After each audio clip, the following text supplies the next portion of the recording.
sauvages, avec des guerres, des conflits, sans nous préciser que c'était leur vache à lait. Nous poussons parfois nous-mêmes à avoir peur d'y retourner pour les vacances ou pour développer, car on a été trop déracinés.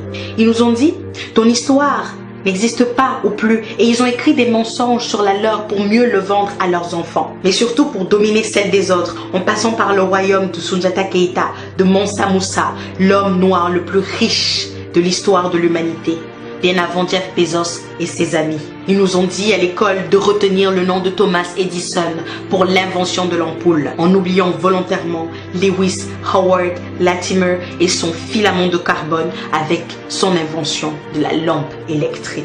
Ils nous ont dit que l'Égypte antique de Toutankhamon, Ramsès, Khéops, mais aussi Hotep, scientifiquement prouvé noir, était une thèse complotiste. Et que la terre des Noirs, traduit par Kemet, ne prouvait rien, malgré la forte ressemblance des traits physiques des Noirs aux statues égyptiennes.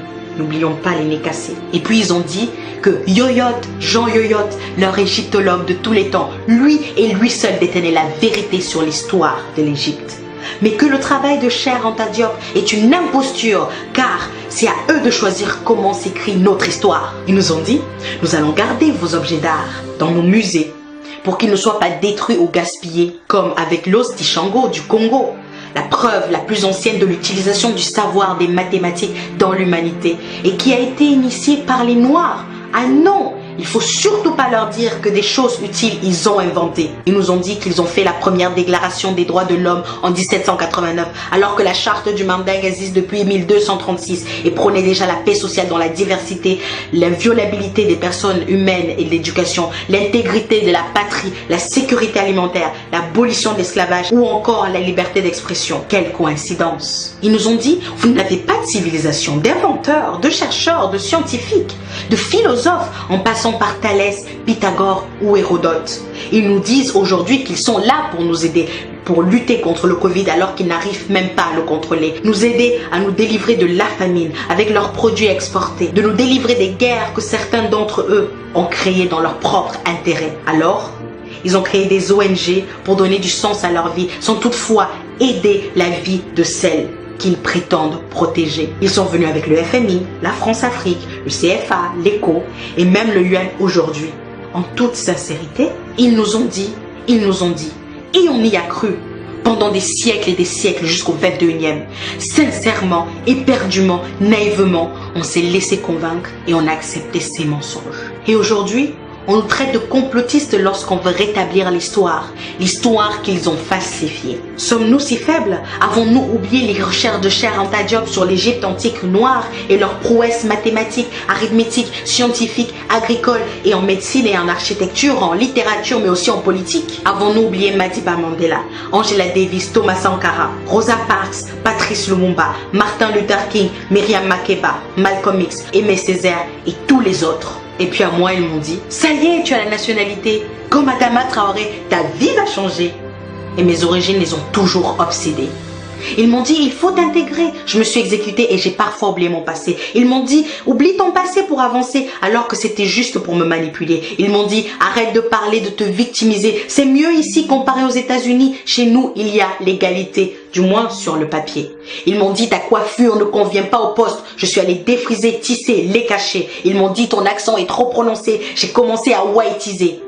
Ils m'ont dit, ton nom n'est pas assez francisé. J'ai pensé à le changer. Non, je ne l'ai pas fait. Mon prénom l'avait déjà été. Ils m'ont dit, ta couleur est trop foncée. Mais comparé aux autres, ça va pour se moquer. Ils m'ont dit, il te faut un diplôme. Et je suis allée jusqu'en Chine pour étudier. Ils m'ont dit, il te faut de l'expérience. Et je suis allée travailler. Ils m'ont dit, il te faut du réseau, de la connexion. Je suis allée chercher. Et puis ils m'ont dit, je suis dans le regret de t'annoncer que nous ne ferons pas suite à ta candidature, car malgré tout l'intérêt que nous portons à ton profil, parfois trop qualifié, ce dernier a été refusé, sans même me dire désolé. Ils m'ont dit liberté, égalité, fraternité. J'ai voulu y croire parce que cela sonnait juste, mais quelle naïveté. Et enfin, ils nous ont dit beaucoup de mensonges, avec un petit mot d'accompagnement, rentrez chez vous.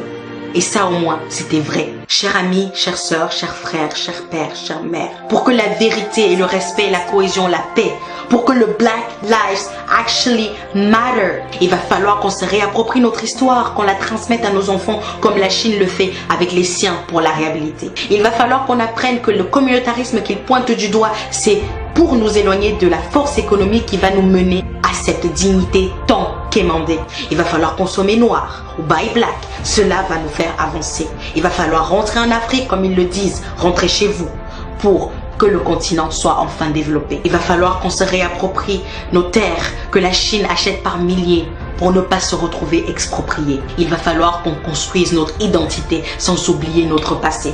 Il va falloir qu'on se réapproprie notre économie avec l'aide d'investir au pays. Il va falloir qu'on ait l'estime de nous-mêmes avec les vidéos de Mukwesa, Grandeur Noire, Pensée Kamit, Lenny Muga, Kemi Seba, mais aussi Crazy Sally et Soudei. Il va falloir comprendre la politique pour s'asseoir en tant qu'égal face à l'Asie. Je parle de la Chine. Il va falloir tous les jours appliquer ce qui a été dit pendant les rassemblements d'Adama et de George, car ce n'est pas fini.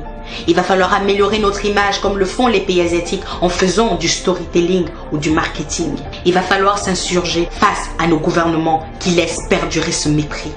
Il va falloir dénoncer, mais il faudra agir aussi.